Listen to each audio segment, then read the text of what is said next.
moments near. Your voice is loud, it's crystal clear. Kiwi dreams and hopes collide. Choose the ones who'll stand with pride.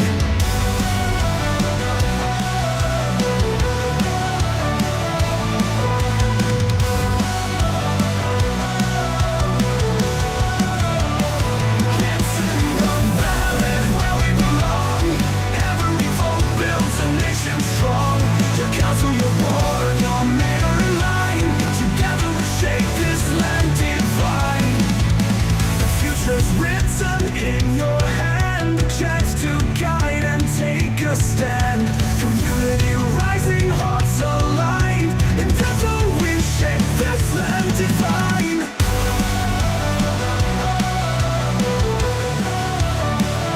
It's in the ballot we belong. Every vote builds a nation strong. Your council, your board, your mayor in line. Together we shape this land divine. There's a fortune in your hand, a chance to guide and take a stand. Community rising, hearts aligned. In this moment, powers redefined. It's in the ballot where we belong. Every vote builds a nation strong. Your council, your board, your mayor in line. Together we shape this land divine. It's in the ballot where we belong. Every vote builds a nation strong. Your council, your board, your mayor in line. Together we shape this land divine.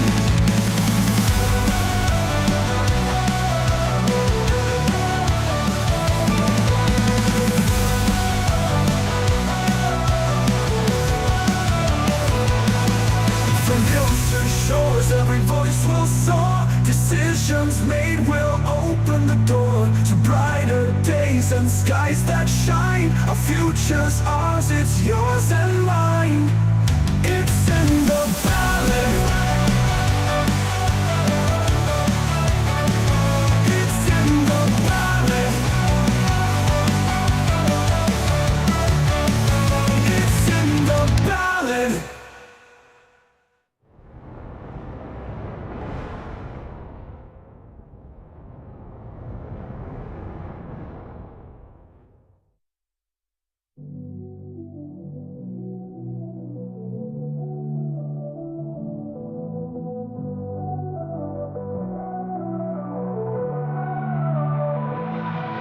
From hills to shores, every voice will soar. Decisions made will open the door to brighter days and skies that shine. Our future's ours, it's yours and mine.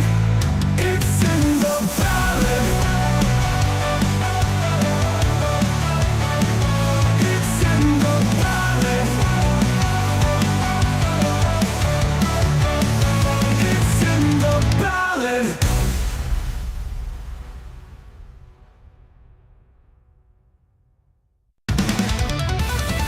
The ballot's here, the moment's near. Your voice is loud, it's crystal clear. Kiwi dreams and hopes collide. Choose the ones who'll stand with pride.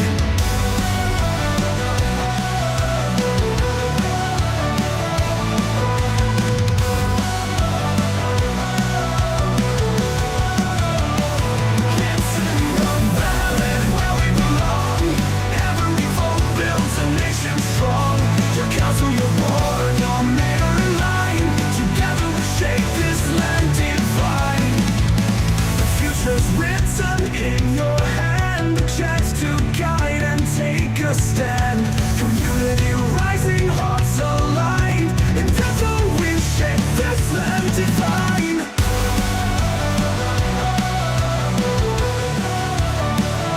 It's in the ballot we belong. Every vote builds a nation strong. Your council, your board, your mayor in line. Together we shape this land divine. There's a fortune in your hand, a chance to guide and take a stand. Community rising, hearts aligned. In this moment, powers redefined. It's in the ballot where we belong. Every vote builds a nation nation strong. Your council, your board, your mayor in line. Together we shape this land divine. It's in the ballot where we belong. Every vote builds a nation strong. Your council, your board, your mayor in line. Together we shape this land divine.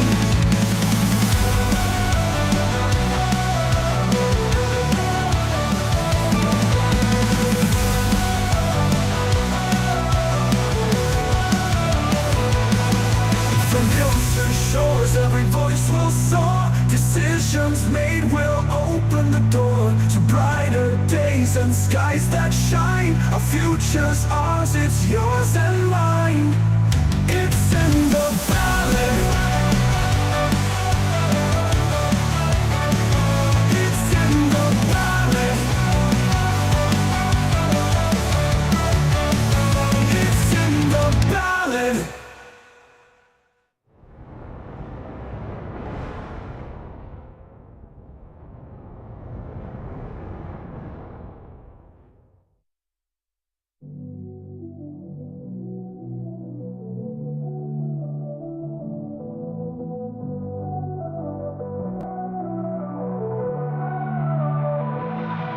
From hills to shores, every voice will soar. Decisions made will open the door to brighter days and skies that shine. Our future's ours, it's yours and mine.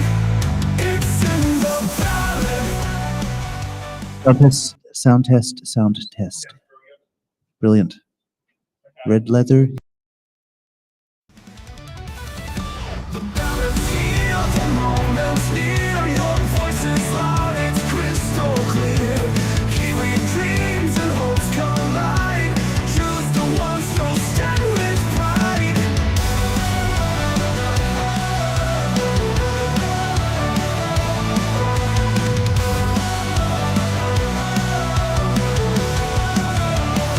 It's in the ballot where we belong. Every vote builds a nation strong.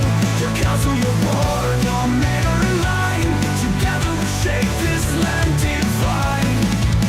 The future's written in your hand. A chance to guide and take a stand. Community rising, hearts aligned. In battle we shape this land divine.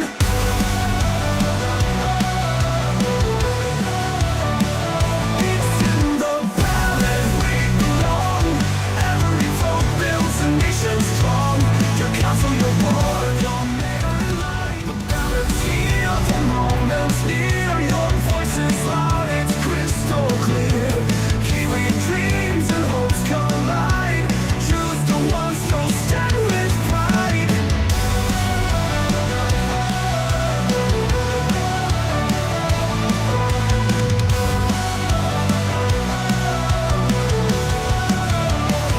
It's in the ballot where we belong. Every vote builds a nation strong. Your council, your board, your mayor in line. Together we shape this land divine. The future's written in your hand. A chance to guide and take a stand. Community rising, hearts aligned. In battle we shape this land divine.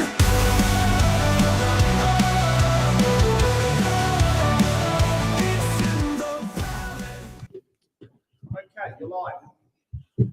Good afternoon. Welcome to It's in the Ballot. I am Nick Hollander, your host, and we have here our lovely candidates, all 7 of them. And we have Tenica, aka Paul, our question host.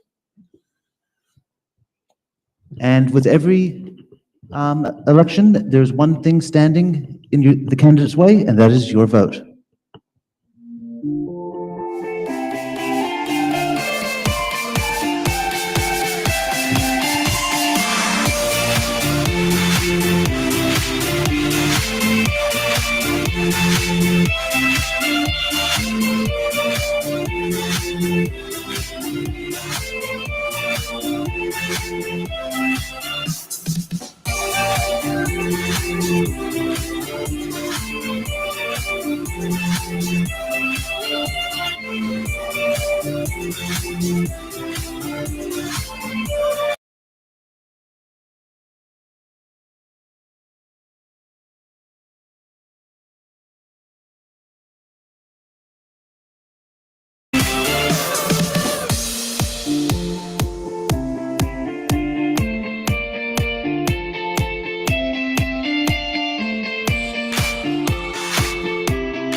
Oh, no, let's finish.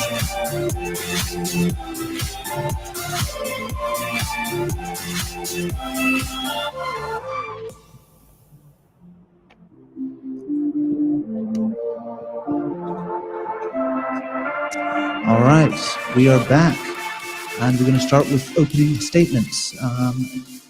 The candidates have 1 minute. You can sit or stand, whatever you are comfortable with. All right, Michael, would you like to go first? Yes, hello everyone. I'm Michael Anderson. I'm a candidate for Upper Hutt City Council. It's great to be here. My background is quite diverse. In my student days, I ran sports clubs and I did student radio, and I earned a degree in microbiology with other papers in chemistry and botany as well to make up my BSc degree. The reason I'm involved in politics is quite simply because I want to make a difference out there, and I have diverse skills to bring to bear. Currently, I'm working as a computer technician and have done since the late 90s. Thank you. Thank you very much, Michael. All right, Dave. Dave Wheeler. Thank you. Hi everyone, my name's Dave Wheeler. For people who don't know me, I'm a fifth-term city councillor, born and raised in Upper Hutt. I'm proud owner of Wheeler Shoes, footwear retailer in Main Street. We're one of Upper Hutt's oldest retailers, celebrating our 56th birthday. I've been chair of City Services Committee for 6 years. I'm also a keen sportsman with strong ethics, values and principles. I've been 20 years now as an active member of Upper Hutt's Community Patrol, constantly striving to keep our city safe for all. Thank you. Thank you very much. Emma. Thanks, Nick. Kia ora koutou. I'm Emma Holderness, a first-term councillor and standing again for council alongside my mayoral bid. Because while we made progress on some things this term, I believe we can do better. While I know many of you and some in this room would like to throw out all the current council, I strongly believe we need some consistency, along with fresh ideas and perspectives, and I welcome new faces around the council chambers. My background in governance, strategy and organisational development means I know how to contribute effectively within a team, ask the right questions and make sure decisions are grounded in evidence and the long-term interests of Upper Hutt. I want to see a thriving economy, sustainable rates and stronger influence in regional decisions. And if re-elected, I will bring the skills, commitment and collaboration needed to make that happen. Kia ora. Thank you, Emma. Heather. Kia ora, ko Heather Aho. I've spent years volunteering and working in the community. My frustration and hope brought me here. From an active participant of many years, I have felt the frustration of feeling unheard. Being asked our opinion as a community only to find out it is too late in some cases. Reading agendas and supporting documents like you would a crime novel, only to realise that a few key chapters were missing. The secretive information behind closed door workshops. Hope, based on the strengths that currently exist within council, and hope that change has already started happening in a few areas and continues to grow. Being a part of a collaboration that began their journey a year ago called Weaving the Harakeke, with all its imperfections. We took a few wrong turns along the way, must have been deflected by those potholes. I feel I can be more effective than I have been if I move my chair closer to the table. Thank you. Very nice, very nice. All right, Tracy. Kia ora, I'm Tracy Ultra and I am seeking re-election because I want to continue with the good things that we are doing. One of the things that has started is that we are communicating better with the community and learning ways that we can do that. I am involved with consultations And I'm also making an effort to meet with the community in person wherever I can. I think it's really important that all of the changes that the government are making at the moment, that we have continued submissions from council to government. So I have been involved with some of the submissions that we've made, especially around the RMA, which affects all our roads and how we develop land. So that it's really important that we continue to advocate. Thank you very much. Angela, your turn.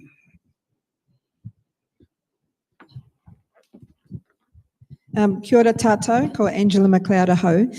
I'm seeking election back on council. I've had the last term to reflect and, but after my campaign for mayor and to get my health straightened out.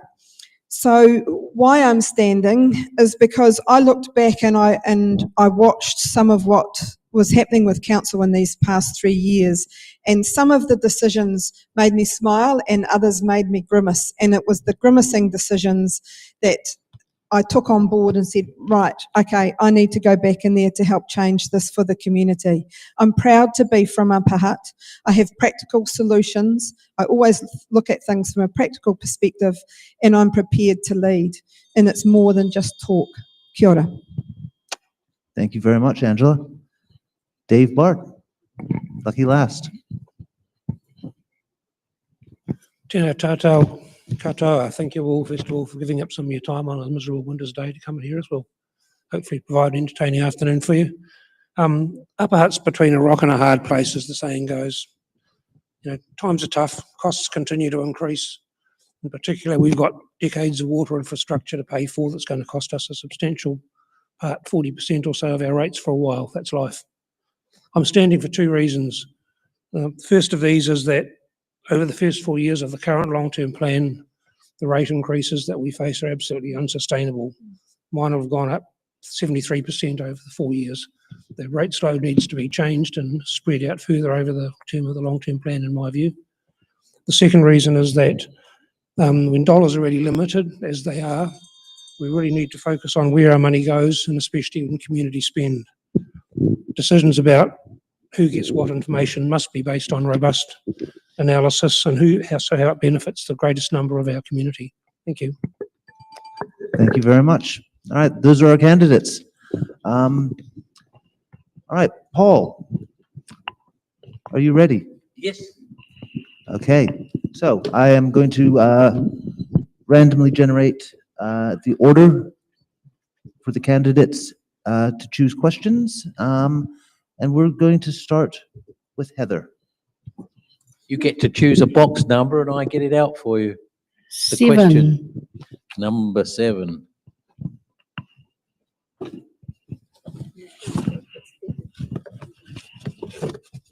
Sorry, can all the candidates hear me? Question for you, Heather. What political party are you linked to? And what letter? It's W. W, thank you very much. None. In fact, I would like to see political parties disbanded and we just choose the best person to represent our area in politics. Thank you very much. Next up, Dave Wheeler. 12.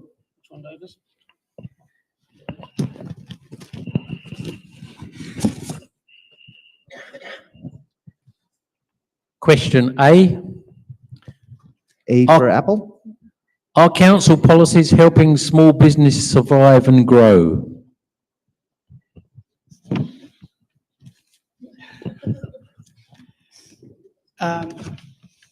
Yes, we, council have had over the past different policies. One was the economic development grants policy, which we had starting from about 2015, if I remember rightly, and has helped many businesses establish in Upper Hutt, some big businesses in Alexander Road. We've helped people like Brewtown, NZCIS, some of the big ones that have come into here. We've also had An economic development team that's helped the CBD through all the liaising with the retail shops, working with them very closely. We've also had involved with the Chamber of Commerce as well, helping businesses and retail shops as well. Thank you. Thank you very much, Dave. Emma, your turn. Number 13. 13. Lucky 13.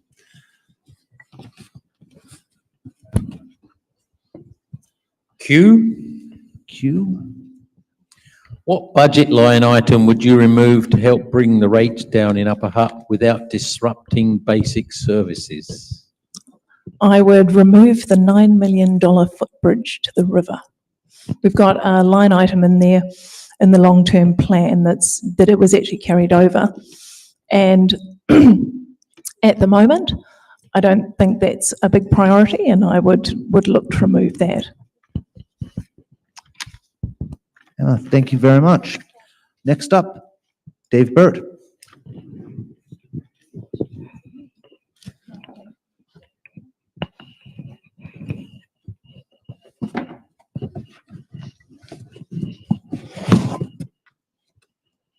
J. Could Upper Hutt City Council be more open with its information and meeting access? If so, how?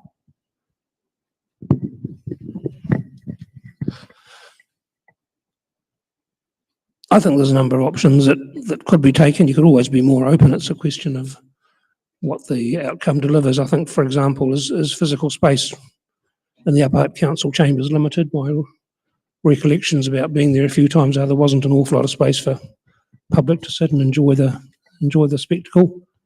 The live streaming is wonderful, but I think the process is council-centric and presenting a huge amount of information. I think it would be useful to somehow try and prepare a plain English, simple digest for people that might wish to stream but not wish to spend the next 3 years of their life reading through some of the papers. And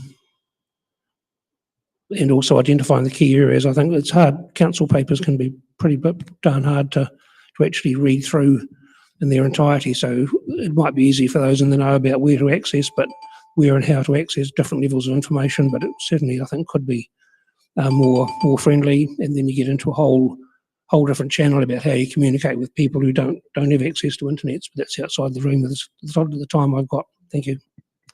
Thank you. All right, Matt. Sorry? It says Matt. I know we don't have a Matt, so I'm going to choose. What was the name? Oh, no one's come in remotely. All right. Sorry, Matt. I'm going to have to go to the next one. Angela. Sorry? Iwa, Well, yeah.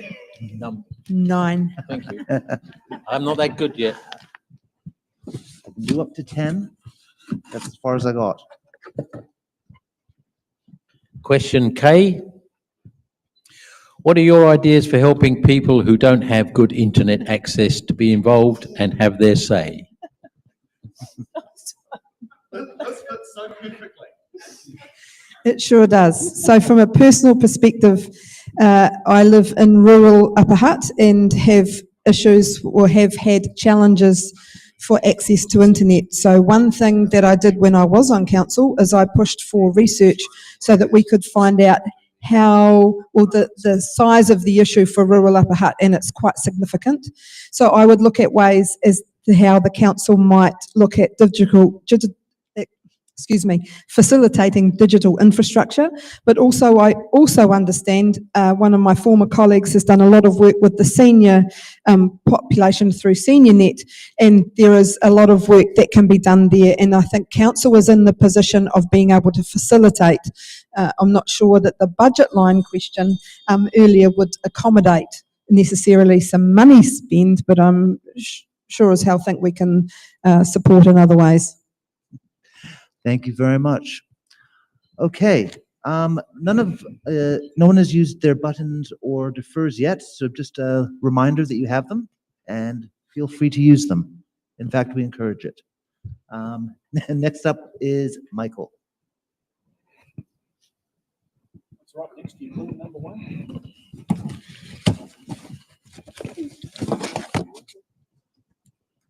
Question C. What council committees would you prefer to be on if elected? Oh, well, you got to, start from the bottom up. I'd probably the audit committee and sport and recreation. Thank you very much. Short and sweet. Tracy. Tracy, your turn. 22.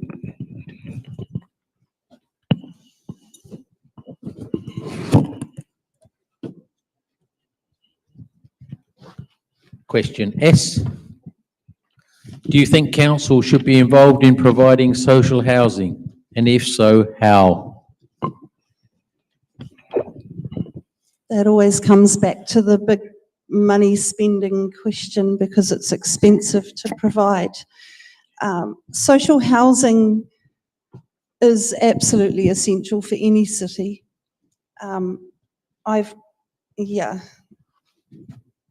So how we manage our land use and availability of land, rates of emissions, fast-track consenting processes, incentivising affordable builds within new subdivisions. Apart from that, I don't think that we do have the money available to own our own social housing. It would have to be done with other outside groups and support them like Kāinga Ora. Thank you, Tracy. All right, next round. I will randomize our list. Those of you who don't know, this is one of my first few times hosting, so thank you for your patience. All right, next round. Michael, you're up.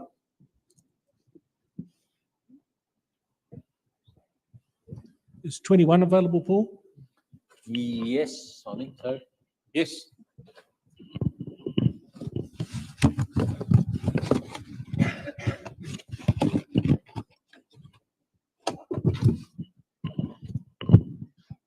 Z. Zed? If a candidate is found to be breaking the campaign rules, do you believe that candidate should that candidate publicly own the mistake issue, or should it be able to be brushed under the rug, and why? My understanding is that an apology to the Chief Electoral Officer is required and not public disclosure of it. However, it is in the public's interest to know these things. Very nice, very nice. All right. We still have those buttons and defers. Heather, your turn. Tacoma Whitu, 17. Sorry, you just started something.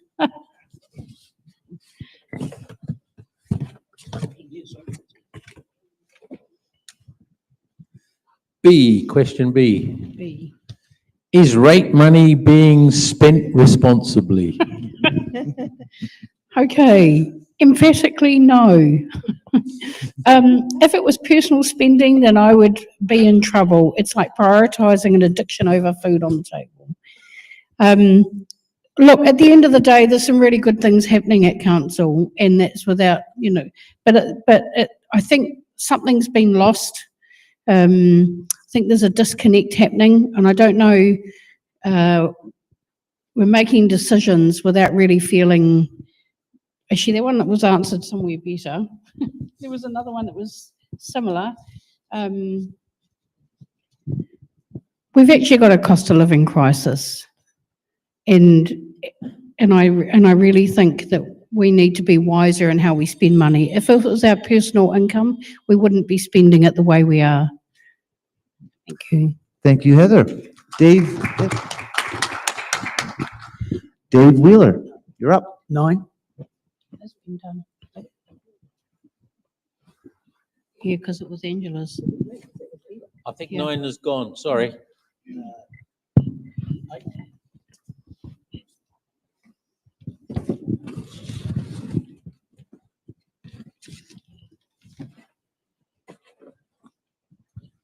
Question O. What do you see as the biggest challenges facing your community?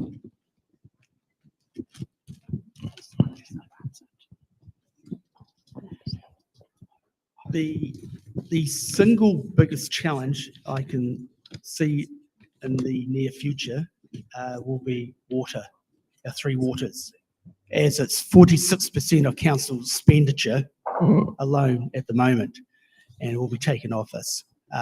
So the key to this will be making sure that we get good representation with the new water reforms that are taking place.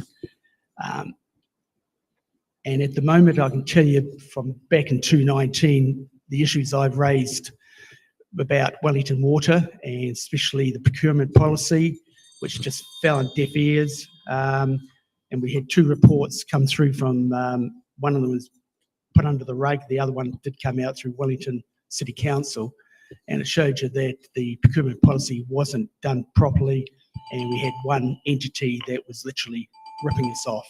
And I'd say it's not the one reason, but one of the reasons why our rates are higher than what they should be. Thank you. Thank you. Okay. Angela, choose a number. 18.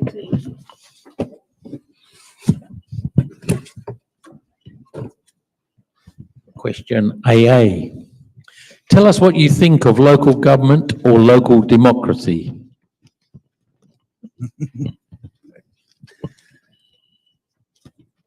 What I think about local government or local, well, I like it, which is why I'm sitting here today.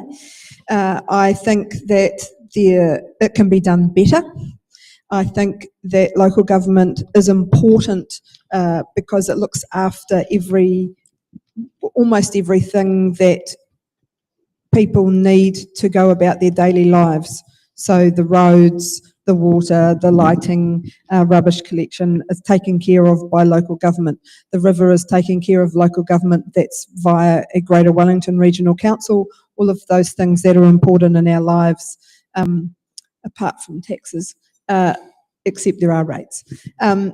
I think that local democracy could be done a lot better than it has been done, and I think that we need to stand up for ourselves, and I'm here to do that on behalf of the Upper Hutt community.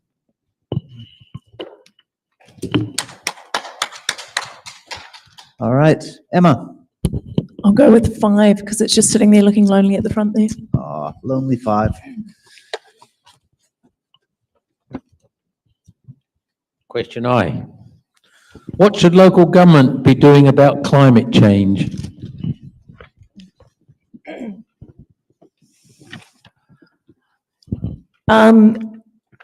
We need to be practical and balanced. We need to reduce our own emissions where we can. That was one of the things in installing a heat pump for the H2O extreme rather than the old boiler system. We need to build climate resilience into our infrastructure and into how we deliver our services, but also we need to build resilience into things like our networks, like our food networks, those sorts of things as well. We need to make our decisions that are environmentally as well as financially sustainable. Thank you, Emma. Okay, next up. Oh, here we are.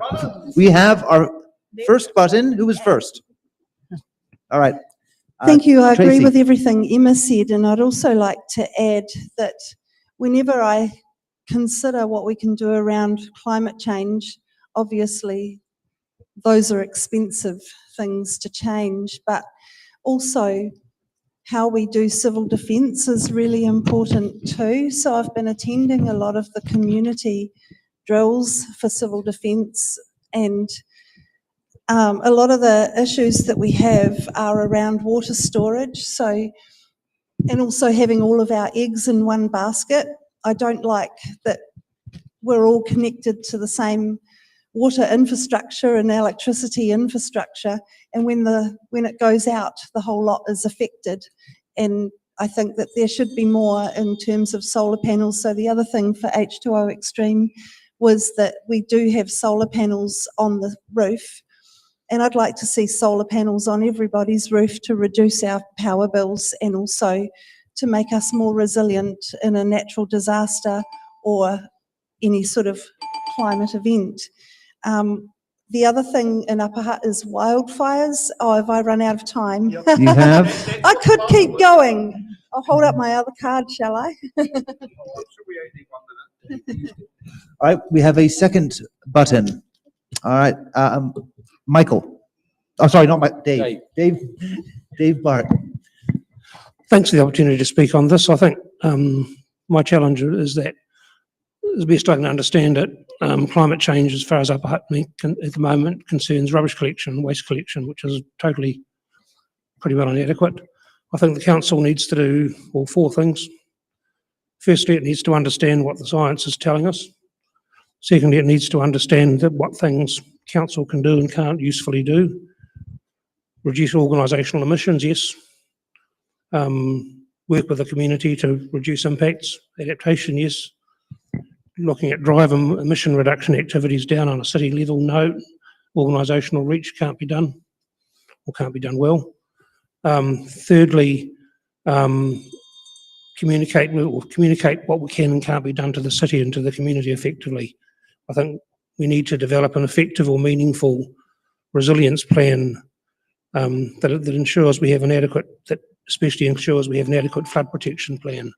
I understand there's a huge amount of resource and money going into stopping Lower Hutt getting flooded, but I'm not sure whether the same level of resources go into protecting Upper Hutt from the upper valley.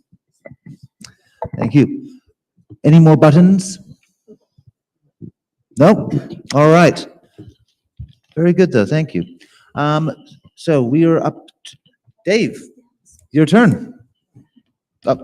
Dave Burt, sorry.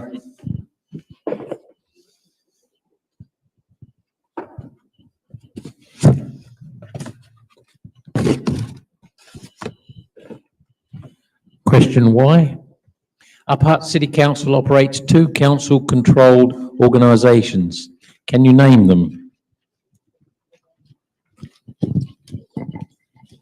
Thanks for that question. There's the Whirinaki Whare Taonga, who looks at building social cohesions in the Arts Centre, and the other one's the Maidstone Park Trust to provide promotion, sport, recreation and playing leisure for community. Thank you. All right, Tracy, your turn. 14.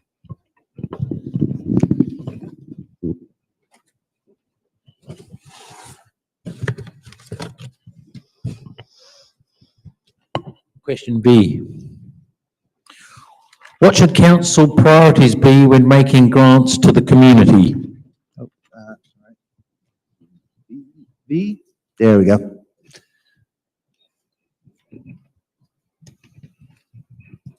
So there's the obvious ones, which are social, cultural, recreational, environmental well-beings, and also how a community grant will extend to as many people as possible. So it's getting a wider population that can benefit from it.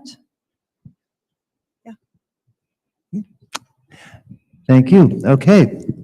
Third round. Who is starting? Heather. Ruatiko, 20. I don't know if it's still there.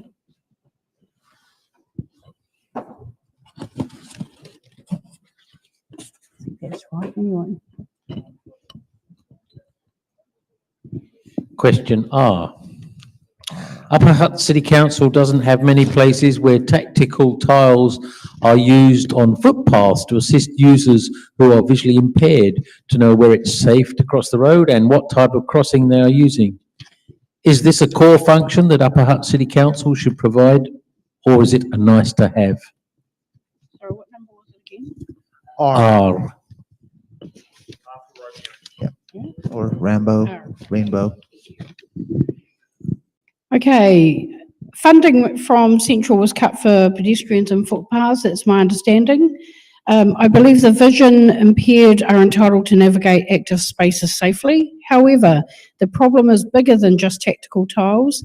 Most of the pedestrian spaces are unsafe for those with limited mobility. I know I submitted on plans being drawn up a couple of years ago, unsure that what the completed design looks like. We also need more seating along Ferguson Drive.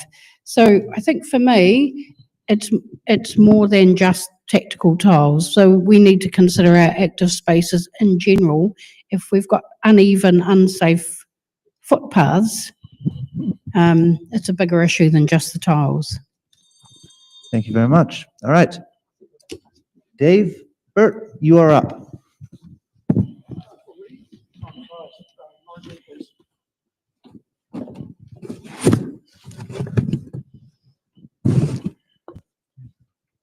Question N. M? N for N. Nellie. What will you do to stop poor council expenditure? Allocate resources to critical infrastructure and rein in huge increases? I think the essential problem here, as I see it, is that we need to get a better handle on how well and wisely council funds are being spent on certain areas. The best example I can think of, it's an example or a model, if you like, where if everyone in Hutt City used the resource that was given $1 million, they used it 3 times a year, that'd be 150,000 users. But if 1,000 people used it 3 times a week, that would still be 150,000 users. So if they got the same amount of money, the council's giving same amount of money that's going to benefit a hell of a lot less people in one instance. So I really think it's important to understand, to distinguish between the number of users, the number of people of uses, USES of a facility, and the number of people that are using that facility or whatever, and the number of people that are benefiting from it.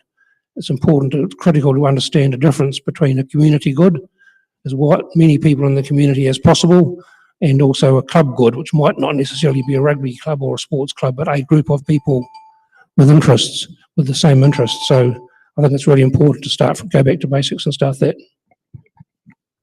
Thank you. Dave Wheeler.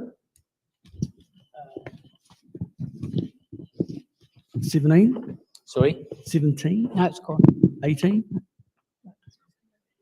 15? We got 15 at the front. Number 10. Okay. Yeah. There's 11. 15. 15. 15. Sorry, some of our labels went a bit askew. Question E. What are your priority areas for expenditure?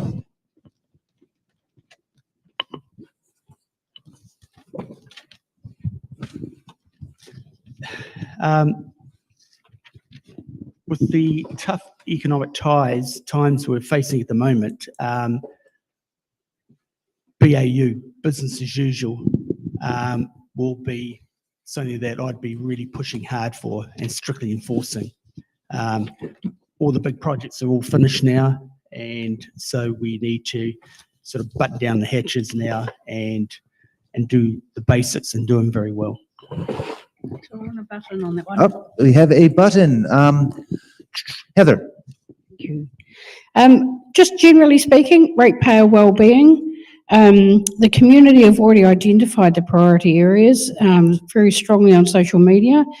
We have been told that we're in a cost of living crisis. So let's translate that. We are in the top 3 nationwide for domestic abuse. Equates to our mental, emotional and physical well-being. There's an increase in depression, stress, lack of sleep and health challenges. Ratepayers are going without the basics because we didn't stick to the basics. Let's work together more intentionally. I can't agree more. Lack of sleep has been affecting all of us. Next up, we have Emma. 2, please. Rua.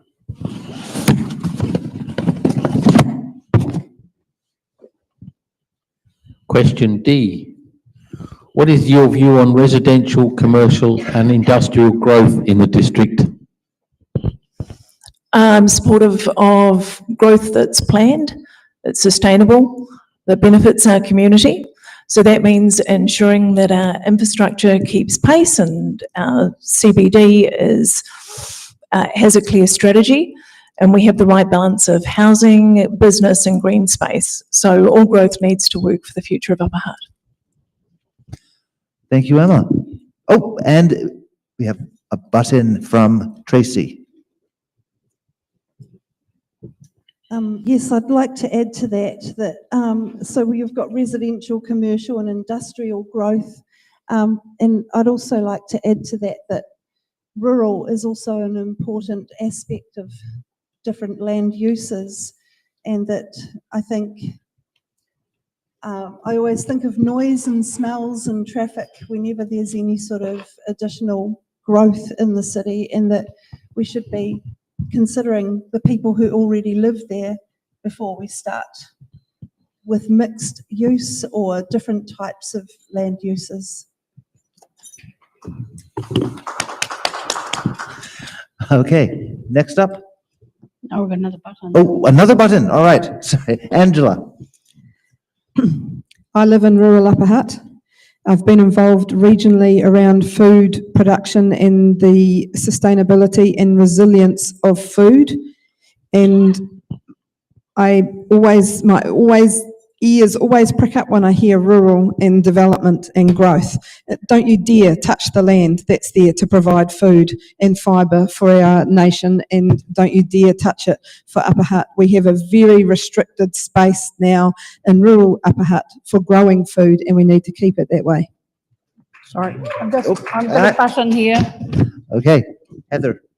Sorry, that's a bit of a trigger too, because I think in some ways it's very easy to slum our urban environment and keep the rural safe. And don't get me wrong, I respect the rural area, but we're intensifying our urban. We've actually reached post-growth, and the figures are saying that we've actually met our housing demand so far. At the moment, it's the perfect time to stop and pause and reassess what we currently have. We can't just keep adding blocks to the tower and think it will never fall over. So nationwide, people are starting to demand smaller, simpler dwellings that are either off-grid or semi-off-grid, or a lot simpler. Less is more, less stress, less cost. So there are many other styles that we can consider. We can't keep smothering Papatūānuku without consequence. We're so focused on growth that we've forgotten to factor in the effects of our health and well-being and that of our environment.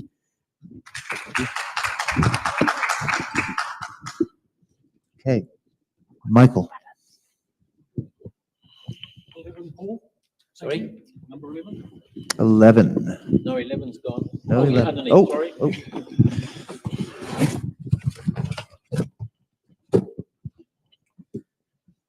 Question AB. AB. What's your biggest priority for the next term, and how do you intend in delivering on that if elected?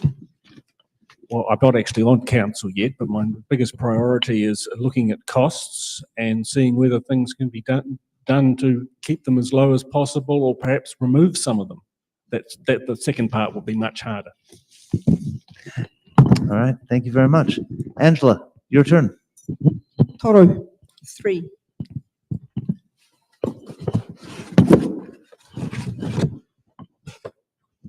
Question L. What part of the community or business sector does council need to work more closely with? All of it.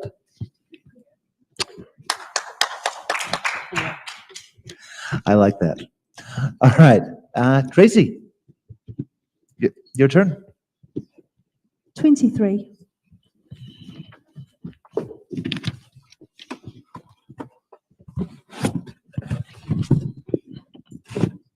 Question G. What is your approach to handling controversial and complicated issues? I'm really good at it. I love being confronted with angry people and calming the situation down. It's so much fun.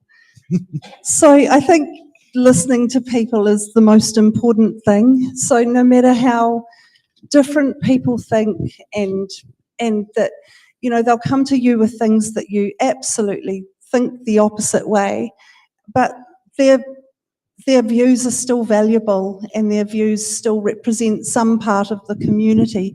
So with us lineup of councillors being all so different, we all represent different parts of the community, and I think that listening is the most important part of resolving any issues.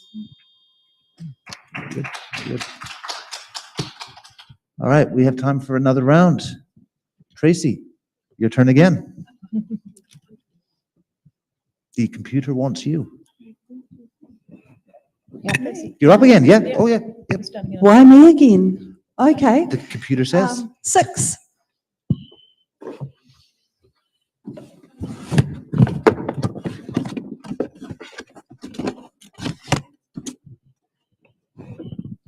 Question P. Do you think Upper Hutt City Council should establish a dog park? I really didn't want this question. You can defer it. You have a defer card. Can I defer it? Who would like it? Would you want it? Emma? Yeah, you've got a dog. Oh. Okay, Emma. Can I take it? Yeah, that's what defer does. Thanks, Tracy. I have 2 dogs. And I actually think private providers are already meeting this demand. We've got some around Mangaroa and that who have already got that. And so I don't see it as a priority for council right now. I think we should instead focus on a more joined up approach to public spaces that serve diverse needs. Thank you. And Emma, it is your turn. It is your turn. I'll see if I can give it to you, Tracy. 4, please, Paul. Thank you. I've got no more buttons, unfortunately. No. Question X. X-ray. Who do you think is missing out on local government participation? Oh, I think there's a few groups probably that are missing out on local government participation. One, those people without the good internet access that we've already talked about and that Angela's already mentioned. I think we need to tailor our engagement to reach them better. I think young people, there's a lack of civics education in the current curriculum, so there's less interest in local elections, and I think we need to be able to reach them as well. Often, I think young people don't necessarily see how it affects their day-to-day lives as they're not the ones actually paying the rates. And renters too. I think people who rent often feel they're not necessarily paying the rates directly. Their contributions are hugely important. So I think there's a few groups there who we should be tailoring our engagement to specifically. Thank you, Emma. Angela, your turn. Oh, Te Kauma ono 16.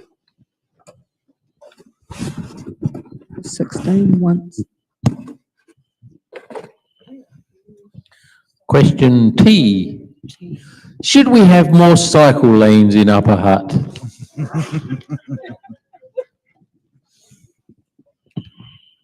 As one who doesn't cycle, but used to cycle, I think that's a really, really hard question to answer because you can say yes or you could say no. It's not an open question, so I'm going to make it an open question. What I actually think Upper Hutt needs is a very good integrated transport strategy. Unfortunately, one of the outcomes of the cost cutting that the council felt that they needed to do around rates was to throw the sustainable or sustainable strategic transport strategy in the bin. So that would be something that I would like to revisit. The integrated transport throughout Upper Hutt has to suit all users of the roads and footpaths. Very nice. Okay. Next up, Heather. What's that one? Rua Tacoma Lima, yeah. Thank you. 25. Thank you, Angela.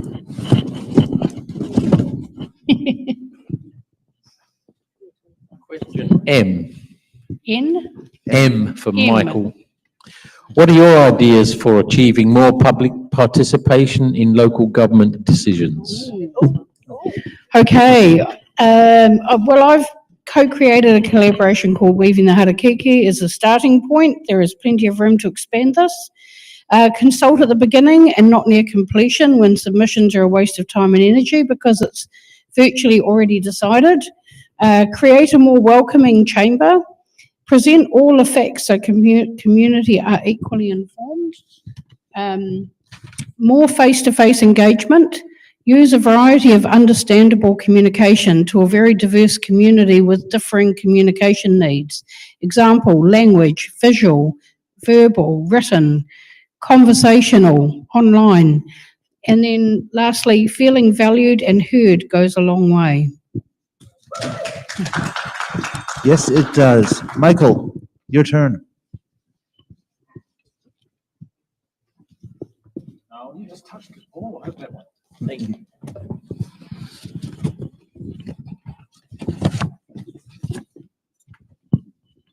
Question F.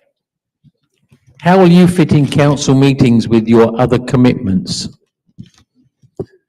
Well, I'm actually used to working 2 or sometimes 3 jobs, so I'll just treat it as another day at the office. Well said, well said. Okay. Dave. Wheeler, sorry, we have 2 Daves. Dave Wheeler.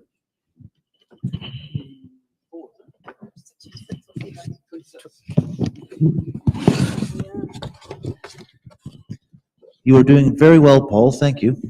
Thank you. What skills and experience do you have that you believe would be beneficial to council as a council member? What letter was that? H. H, thank you.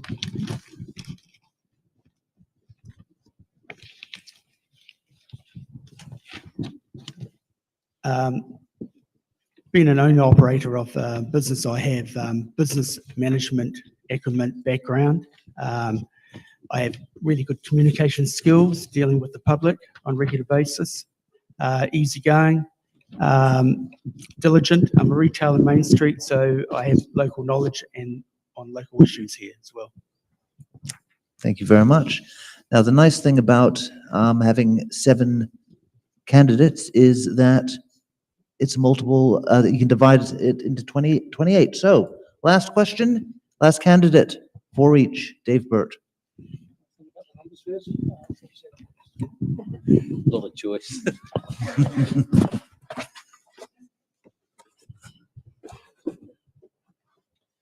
Question U. For unicorn. How should Upper Hutt work with the regional council to improve local transport? My understanding is that the prime responsibility for regional or local transport, it's a joint responsibility, but regional council and the local councils work together. I do know that there is a regional transport committee at which Upper Hutt and other cities are represented at a regional level. So I presume that's how work was done. I'd say 2 points. I'd say one is that more widely, transport modes and the money that funds the various modes or ways of getting around are funded primarily by central government. They have the levers and the money and they largely dictate, and everyone else, other organisations just have to pick up, do what best they can around that. The other thing I would note is that I worked in a policy role, and for my sins, I happened to attend the local regional transport committee meeting once, a few years ago now, and the decision was taken to reduce regional level emissions by buses by 30% or something, from someone who, in my innocence, I asked, well, how's that going to be done? I didn't get an answer and I still don't know. So it's just anyway. Okay. So we've come to the end of our first part of our show.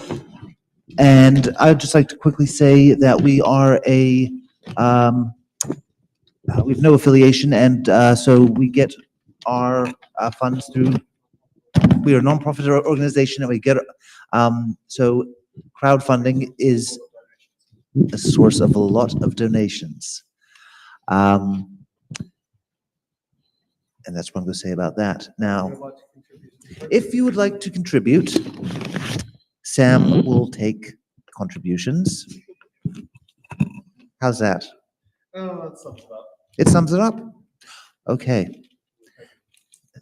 We are going to take a 10-minute break. I'd like to thank Paul for being our question host. Our candidates, thank you very much.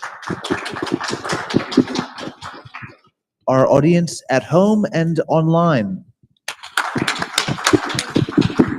And our crew, Sam, Logan, Stacy, and myself. All right, we'll be back in 10 minutes with hard-hitting questions.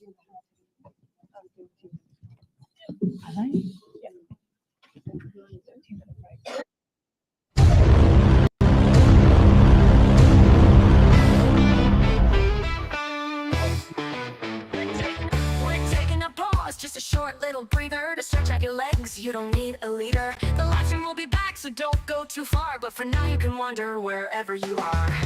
Intermissions aren't really a thing anymore, but we think they're cool, a tradition to adore. A moment to breathe, have a laugh, maybe chat. There's magic in breaks, and we're keeping that. Head to the lobby, I mean your kitchen with glee, for snacks that are tasty and drinks. Fill up your plate, pour a glass, take your time, then come back refreshed. We'll resume on a dime.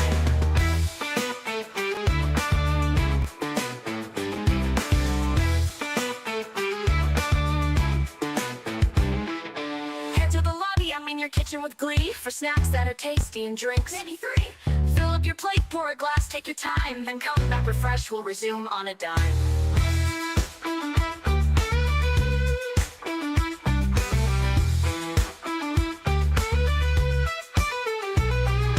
Head to the lobby, I mean your kitchen with glee, for snacks that are tasty and drinks. Maybe 3.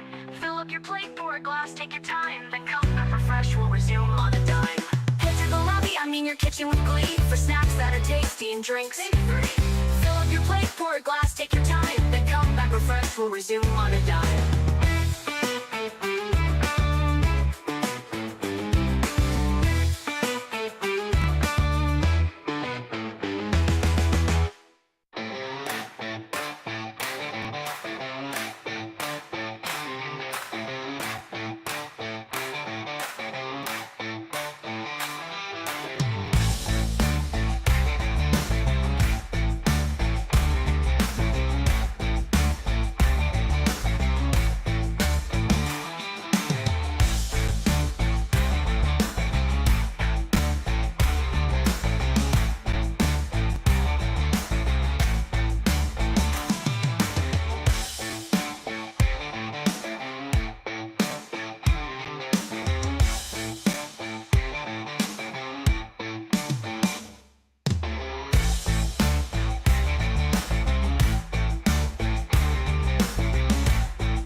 short little breather to stretch out your legs. You don't need a leader. The live stream will be back, so don't go too far. But for now, you can wander wherever you are. Intermissions aren't really a thing anymore, but we think they're cool, a tradition to adore. A moment to breathe, have a laugh, maybe chat. There's magic in breaks, and we're keeping that. Head to the lobby, I mean your kitchen with glee, for snacks that are tasty and drinks. Fill up your plate, pour a glass, take your time, then come back refreshed. We'll resume on a dime.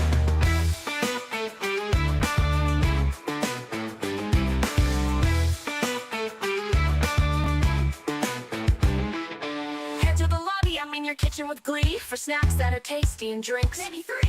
Fill up your plate, pour a glass, take your time, then come back refreshed. We'll resume on a dime.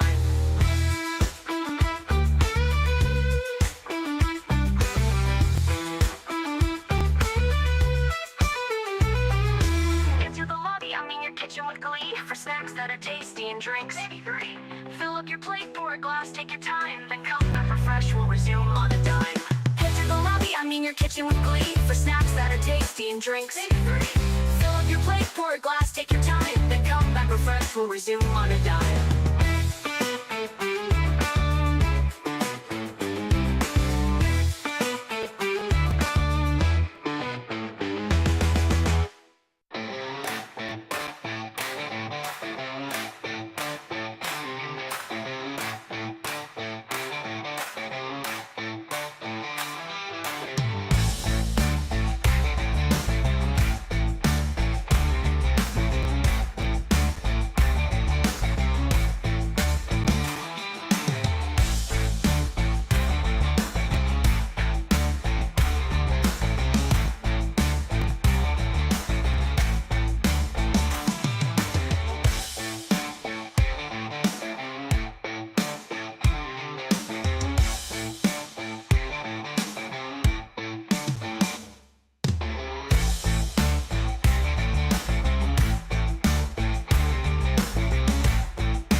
Oh shit, don't panic, but it's almost time to get back to the show.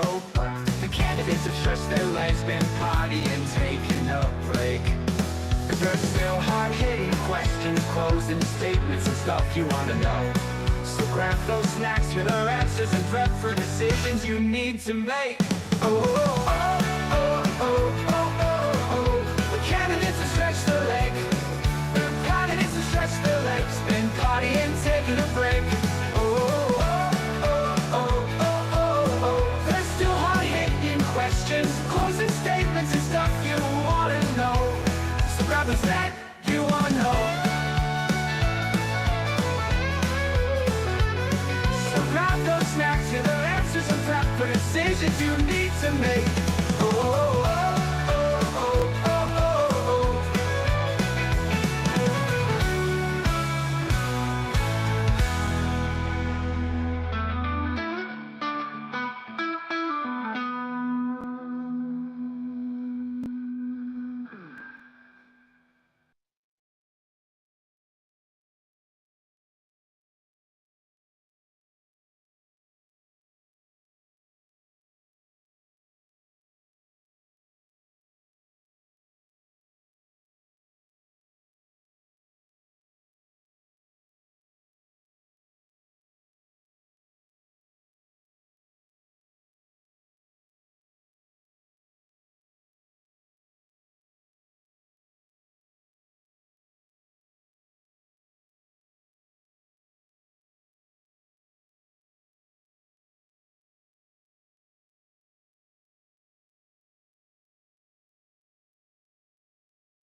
the moment's near. Your voice is loud, it's crystal clear. Kiwi dreams and hopes collide. Choose the ones who'll stand with pride.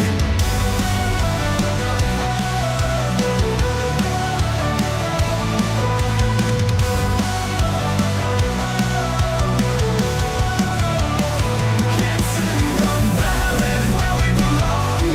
Every vote builds a nation strong. Your council, your board, your mayor in line. Together we shape this land divine. The future's written in your hand. A chance to guide and take a stand. Community rising, hearts aligned. In total we shape this land divine.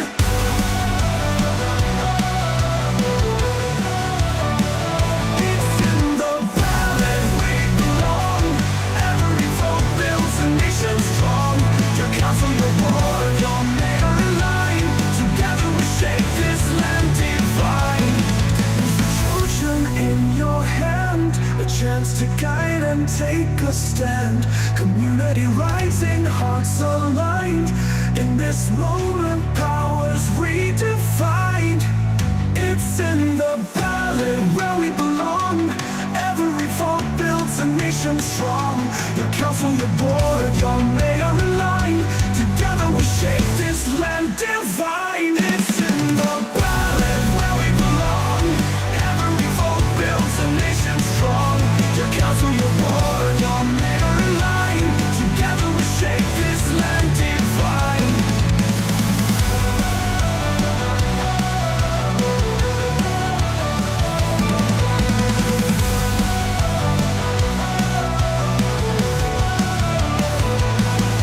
From hills to shores, every voice will soar. Decisions made will open the door to brighter days and skies that shine. Our future's ours, it's yours and mine.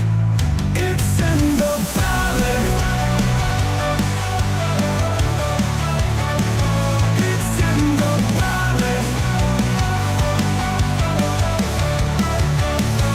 It's in the ballot.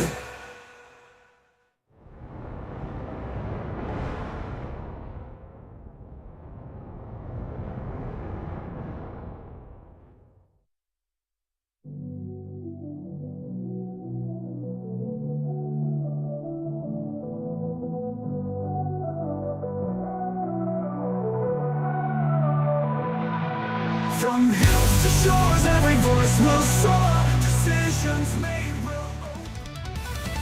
The ballot's here, the moment's near. Your voice is loud, it's crystal clear. Kiwi dreams and hopes collide. Choose the ones who'll stand with pride.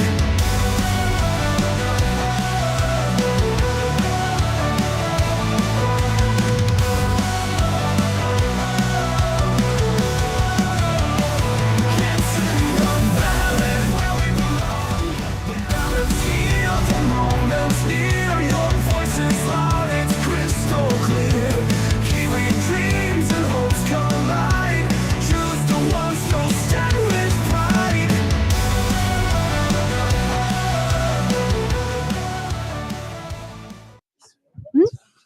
Welcome back to It's in the Ballot. Oh, no, they haven't in the past. We are now doing our, there we are. We're now doing hard-hitting questions. Oh, I find them now. Straight to the first one? All right. I better go.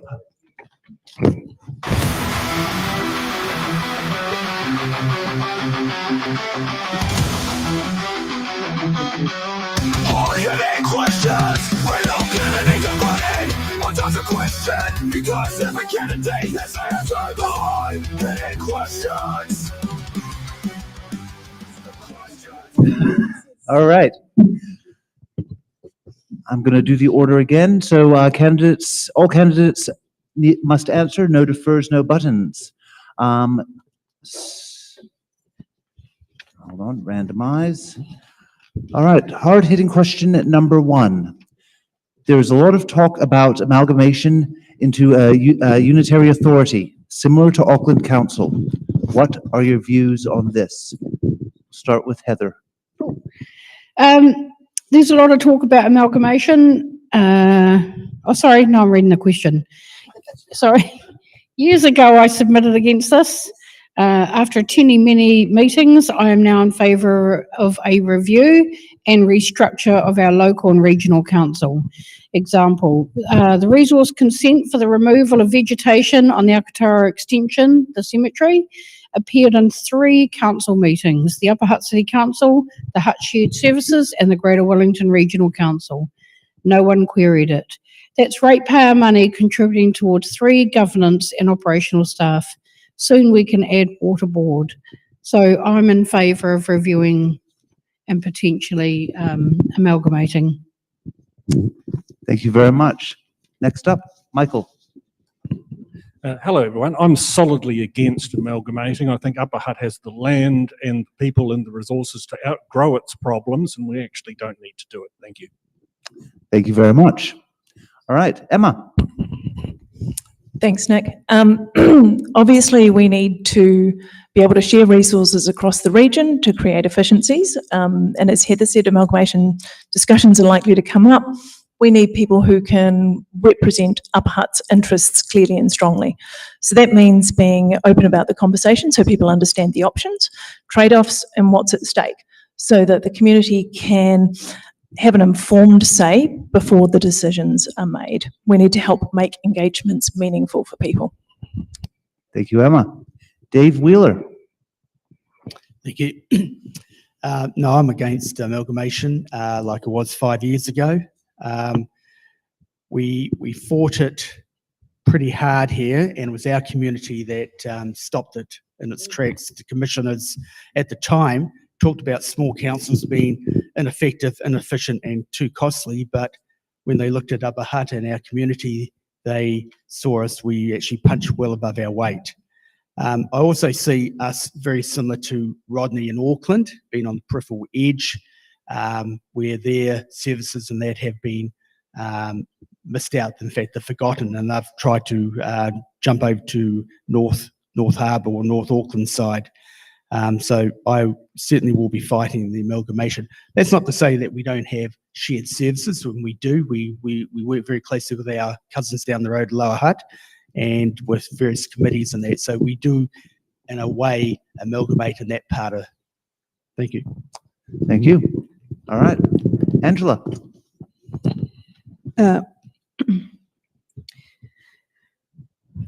I'd like to know what the community think about amalgamation. Last time I was around the council table, as Dave pointed out, Sir Wera Gardner was leading the discussions around the possibility of amalgamation.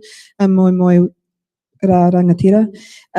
And as he said, Upper Hutt were one of the catalysts for stopping that in its tracks.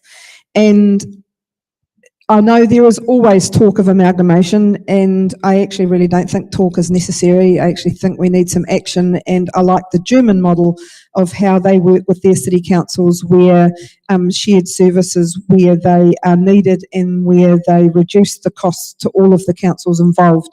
Auckland City Council, the amalgamation up there has not worked. I was working in Parliament at the time when that legislation was being considered, and there was an awful lot of information around why an amalgamation doesn't work. But of course, I will always take on the views and feelings of the community to drive that decision either for or against. Thank you very much. All right, Dave Burt. Firstly, I think. Oh, try that again. Firstly, I think No. it's a theoretical question. It's not on the ballot this year.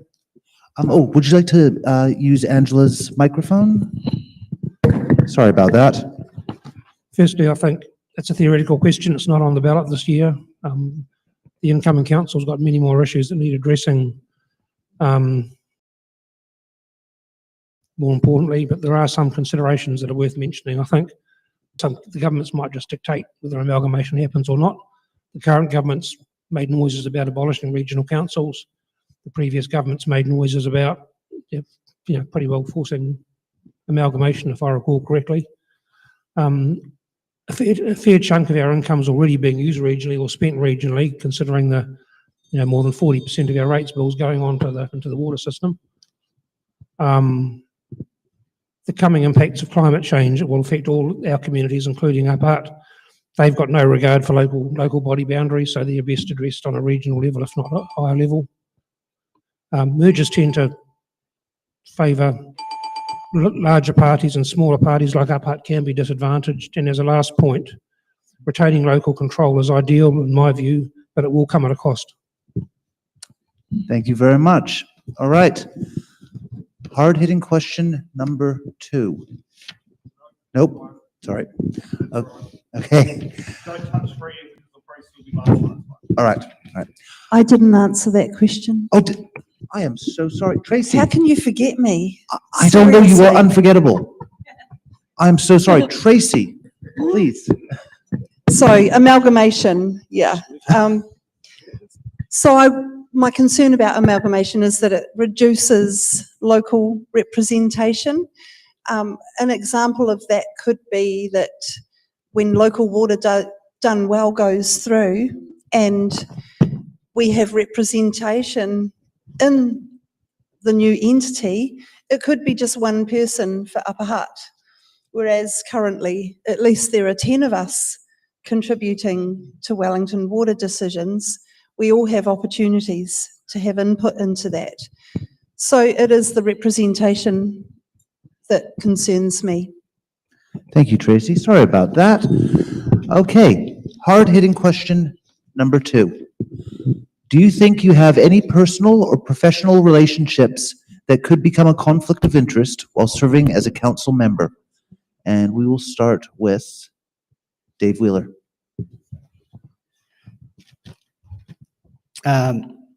No, not that I know of, but that's not to say that I wouldn't in the future. But perceived conflict is also another major conflict that gets missed, and it's just as important. And if that was the case, I would excuse myself from the talks, evaluate it, and then leave it. Thank you, Dave. Angela? No, I don't. Also, there are 2 spaces where there are conflicts of interest, and one is through council and the other one is through the Resource Management Act, and they're different. And I'm the same as Dave, as if there were anything to come along, then that I do have a conflict of interest in, I would be happy to declare it. It's also really important to note that in the local government sense, not as in other boards, but in the local government sense, it's up to yourself to determine whether that you do have a conflict of interest, whether it's financial or in any other. When it's Resource Management Act is far more prescriptive about what that conflict of interest is and where it lies. So it's, yeah, there's a couple of different pieces that would affect me as a city councillor. Yeah, thank you. Hope that helps. Very concise, thank you. Emma? Thanks. I don't have any professional or personal relationships that I believe would create a conflict, but I do understand the importance of transparency. So if there was one, I'd be happy to declare it straight away. And that's, I guess, what I would expect everybody else would do too. Heather? Thank you. No, none that I'm currently aware of, but as everyone else has stated, if something were to arise, then I would declare it at the time. Thank you. Thank you, Heather. Tracy? I don't have any conflicts of interest and I would declare them if they came up. Thank you. Good. Dave Burt? There we go. I'm on the only one I can think of, it might be a possible conflict, is I'm on the Birchville Community Garden committee, and my partner's also on that committee, and she's also active in the food security space and the wider sustainability sector. So if those issues came up for discussion and funding was involved in whatever, I'd obviously stand aside from those. Thank you. Michael? Hi, everyone. I don't have any financial conflicts of interest. However, I am friends with His Worship, Wayne Guppy. And my partner did go to primary school with Malcolm Gillies' future wife. Apart from that, none at all. Thank you very much. All right. Hard-hitting question number 3. What is your position on retaining the Te Tipuku o Te Ika a Maui constituency for Greater Wellington Regional Council, and why do you hold that position? Did I do all right? All right, and we're going to start with Heather. Thank you. Yes, as a tauiwi, I cannot speak on behalf of Māori. However, as a tauiwi, I support Māori representation. Thank you, Heather. Dave Wheeler. Thank you. Yeah, I was trying to work out what Wellington Regional Council part had to do with it, but from my perspective as a Upper Hutt City Councillor, we don't have Maori wards here, but we do have a close association with 10th Trust and Ngāti Toa and our local marae, Oranga Marae. Thank you. Thank you. Tracy. I looked it up and I saw that there's around 45,000 voters on the Māori electoral roll in the Greater Wellington region. So that's a lot of representation. So I'd say yes. Thank you, Tracy. Michael. My view on Maori wards is quite simply that Maoris are just as capable of standing as a candidate as anybody else, and we could potentially have a 100% Maori council or a Maori mayor or Maori anything else if the right people put themselves forward for election. Thank you, Michael. All right, Dave Burt.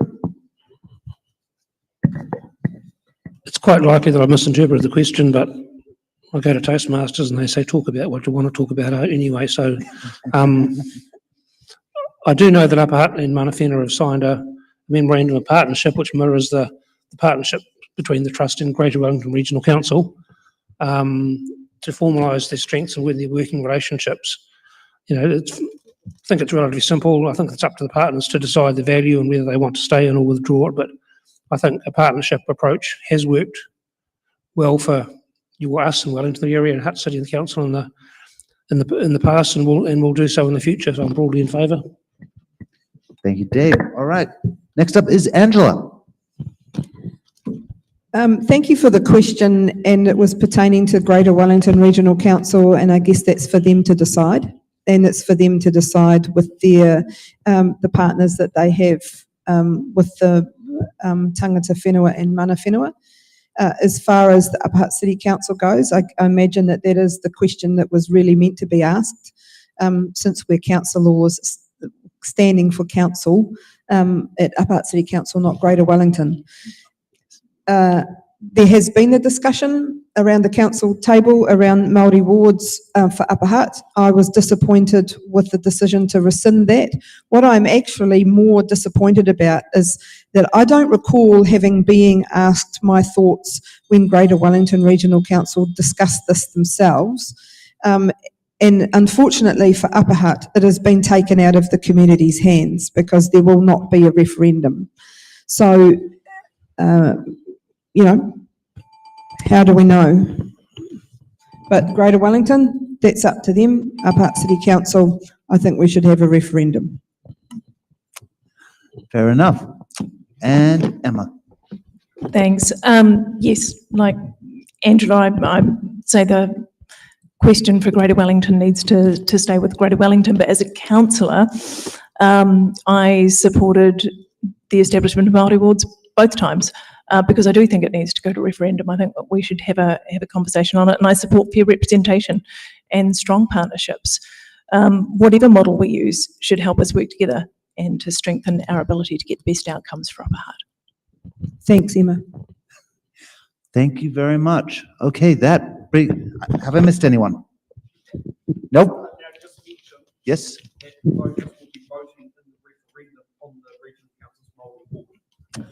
Oh, are they? Okay, so the voters will be voting hence the question. on the referendum in the...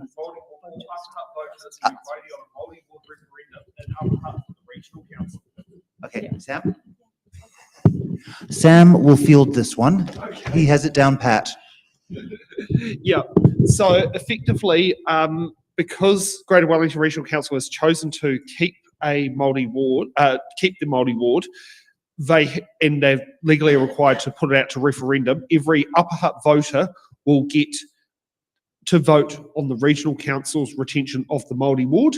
In the case of like myself, a Wellington City Council voter, Nick, Kapiti Coast District Council voter, we've got 2 Māori ward referendums to vote in, not 1.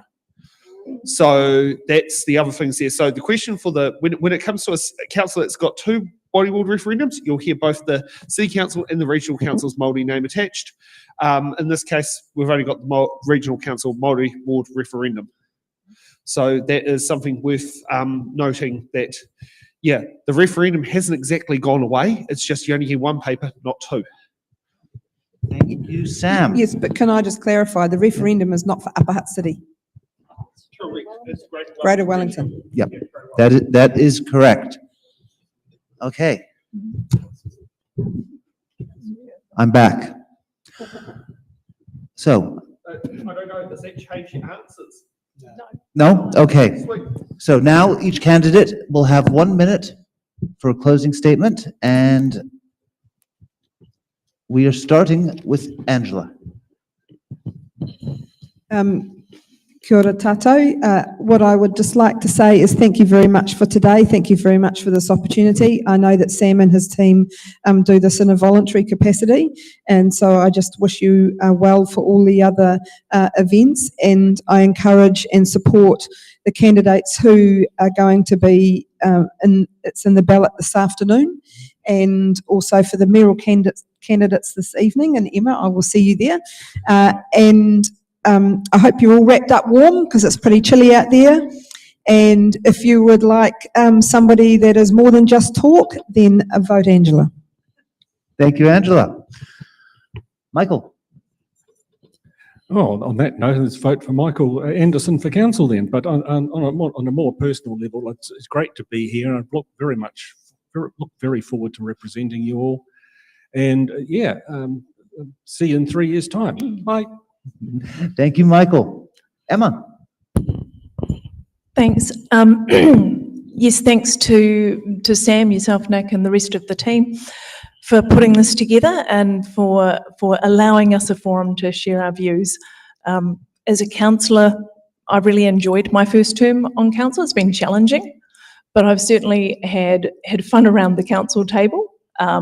And I think it's really important, this is why I wanted to run again, that we do listen to the community, that we can help set the direction, work hard as a team to deliver the best results that we can. I can't promise everything to everyone. We've only got 1 vote each around the table, and even as mayor, we've only got 1 vote around the table. But we can only promise to work together, influence what we can, and I promise to be fair and open and focused on what priorities matter most. Thanks. Thank you, Emma. Heather. Thank you. Kia ora. I'd just like to think that what I bring to the table is hopefully what I've already done. And I'd like to think that my actions to date speak louder than any words. I've walked my talk. For many years, I've been actively participating in local decision making, and I've learned a lot along the way. I've gone blank. Sorry.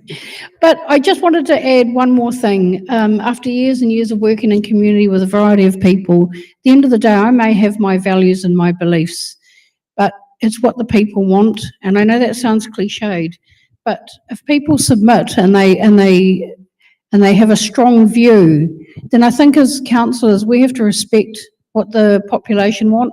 But I also think more importantly, we need to actually communicate with community in a way that everyone understands and with good, well-informed information. I think sometimes we submit without all the information in front of us. Anyway, thank you for today. It's been wonderful being with you all. Thank you. Dave Wheeler. While I've been in council, Would you like to use Emma's? hello? Oh, there we go. There we go. It's back. While I've been in council, we've done some great things, some great projects have been involved in, have been Brewtown, Lane Street Studios, Mainstone Max, Mainstone Sports Hub, NZCIS, Wallaceville Blue Mountains Campus, H2O, Whirinaki extensions. But looking to the future, with the constrained economic times we are facing and the water reforms that are taking place, we need to buckle down and really concentrate on doing the basics well. I love Upper Hutt. It's a great place to live, and my goal is to make it even better. Thank you very much. Well said. Tracy, your turn. Thank you, and I'd really like to keep advocating for the community. I do listen to the community, and I do pass those views on to council staff and council officers when we're making submissions to central government or regional council. One of the things that happened not long ago with the Greater Wellington Regional Council's transport strategy was that they were looking at introducing paid parking at the park and ride, and that was something I very strongly opposed. So keeping parking free in Upper Hutt is really important to me as well. Thank you very much. And Dave Burt. I've been living with my partner in Trentham now for 12 years, and we've been active in sustainability-related projects. My career spans science, research, quality management, and policy across central and local government and the private sector. I have a very, very strong focus on implementation, getting things done. And I've worked successfully with people from a huge range of walks of life to get to do this. Most importantly for this role, my career has included several years working at a policy role at a council. In this role, I led a whole lot of climate change work with community members, staff and councillors on a range of issues. The two things that I value, and this has led to, is firstly, I know how councils work and I know how to get information and ask questions. And secondly, I work closely with governance groups, which is what the Hutt City Council is, and I've learned some valuable lessons around how a governance group shouldn't do or shouldn't behave, such as going down rabbit holes all the time instead of focusing on the high level issues. Thank you. Thank you very much. All right. As acting as Sam's proxy, I have a question on the lighter note. If you found yourself at Newtown Market and needed a coffee from Sam's coffee cart, what would you buy? Starting with Michael, working our way down. What's your coffee order? Coffee order. Nothing fussy, just be a trim latte with a sprinkle of cinnamon. Very nice. Dave? Do you have water? I hope so. No, flat white, one sugar. Oh, almost a man after my own heart. Emma? Yep, double shot flat white, thanks. Angela? Americano, 1 sugar. Americano, 1 sugar. Really boring flat white. Nothing wrong with that. Coconut milk hot chocolate. Ooh, and Dave? Large flat white for the caffeine load. All right, I would like to thank our candidates.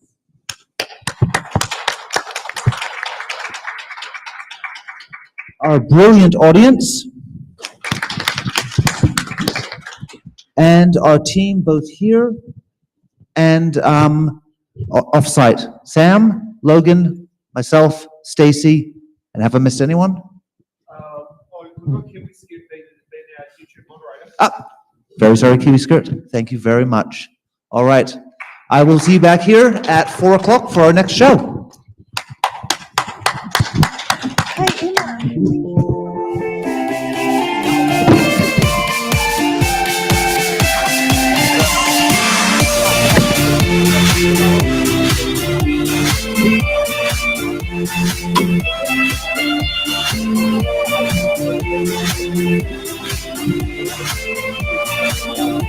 Hey,